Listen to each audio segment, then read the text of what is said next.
तब आया बगसरा धाम। जिस जिस प्रकार से इसने सीता माता का अपमान किया है, हम ताज्जुब हैं वैसे उन संगठनों पे जो पद्मावती में सिर्फ ढूंढ ही दिखाई दिया था तो चिल्ला उठे थे। इस रावण से बात करता है, संभव तो नहीं है, पागलपन है।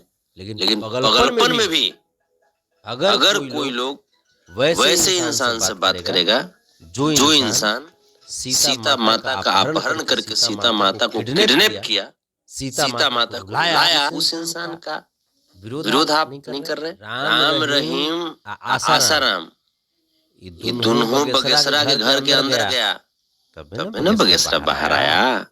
बगसरा को जान नहीं रहे हम, बहुत नजदीक से जान रहे हैं। कैसे जान? बगसरा के घर से हमारा संबंध है। घर से किस तरह से संबंध हो गया आपका?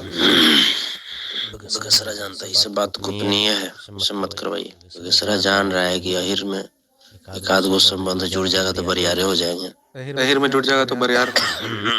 हमारा बहुत गहराई से उसके घर से संबंध है। उसके घर में कितना गहरा है, कितना खाई है, कितना पहाड़ है, समूचे नापे हैं। कुछ दिन प्रवचन देवे गया ही भागवत गीता पर कुछ बोल दिया। अहिर लोग धर्म की राजनीति, आज धर्म को बांटा जा रहा है, संतों पे को गाली दिया जा रहा है, संतों के फैमिली को गाली दिया जा रहा है, रामचरितमानस पे सवालिया निशान उठाया जा रहा है, रामचरितमानस को गाली दिया जा रहा है। तो नमस्कार, मैं विकास राय सेट तक इंडिया न्यूज से फिर एक बार आप लोग के बीच में उपस्थित हूं इसी मुद्दा को लेकर। आज न विकास की बात हो रही है, न गरीब की बात हो रही है, बात हो रही है, चर्चा का विषय बन रहा है सोशल मीडिया से लेकर न्यूज चैनलों तक, धर्म, ग्रंथ, संत, कथावाचक। यह राजनीति कब तक चलेगी? गरीब खाने के लिए मर रहा है, गरीब का बेटा पढ़ाई के लिए मर रहा है, उसे पढ़ने जाने के लिए पैसा नहीं है, स्कूल में देने के लिए फीस नहीं है, गरीब के लिए जाने में कंबल नहीं है। उसकी राजनीतिक नहीं, धर्म संप्रदाय की राजनीतिक चल रही है इस देश में। यह कब तक चलेगा? धर्म और राजनीतिक, राम और कृष्ण को भी बांटा जा रहा है, राम और कृष्ण को भी बांटा जा रहा है। समाज में ऐसे दरिंदों को निष्कासित करने का यह जनता काम करनी चाहिए, क्योंकि ऐसे लोग ही समाज को दूषित कर रहे हैं और ऐसे ही लोग समाज को बांटने का काम कर रहे हैं, जातियों को बांटने का काम कर रहे हैं, एक संप्रदाय से दूसरे संप्रदाय को लड़ाने का काम कर रहे हैं। ऐसा नहीं होना चाहिए, क्योंकि यह हिंदुस्तान, भारत एक एकता वाला देश है। यहाँ पे लोग अपनी रोजी रोटी के लिए दूर दूर देशों में बसे हैं। भारत का नाम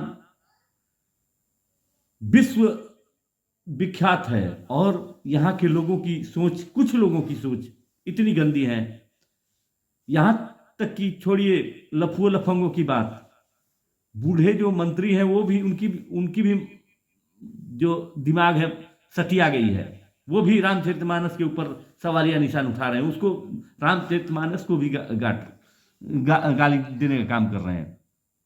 ऐसे लोगों को इस समाज से निष्कासित करना चाहिए।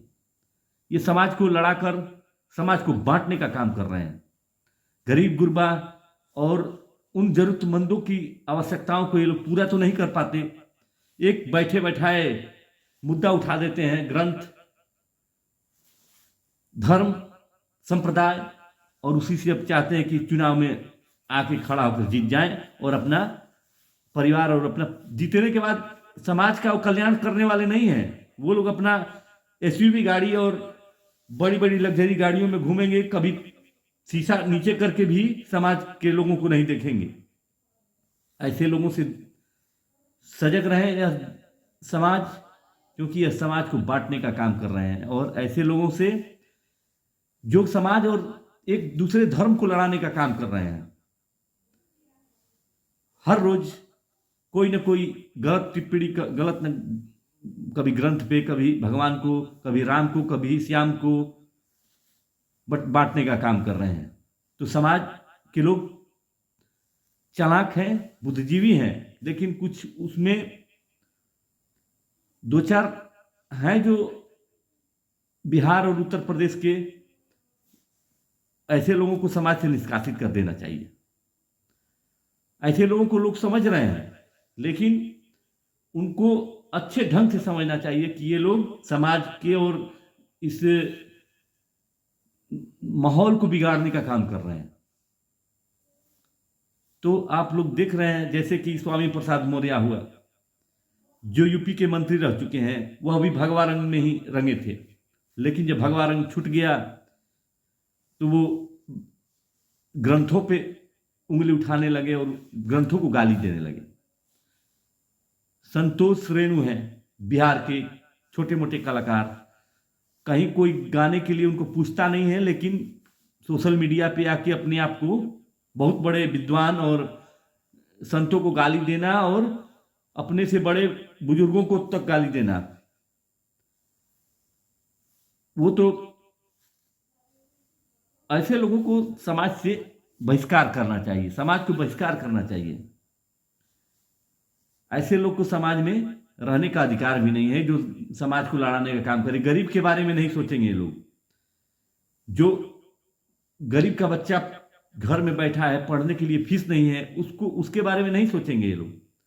बैठे बैठाए पब्लिसिटी पाने के लिए एक ग्रंथ और एक भगवान और एक अल्लाह यही मिले हुए हैं, जो इन लोगों को सोशल मीडिया पे आके अपना tie tie tie tie tie tie कर दिए। उसके बाद हाँ, आज इतना बोल दिए हैं, उनका भोजन मिल गया।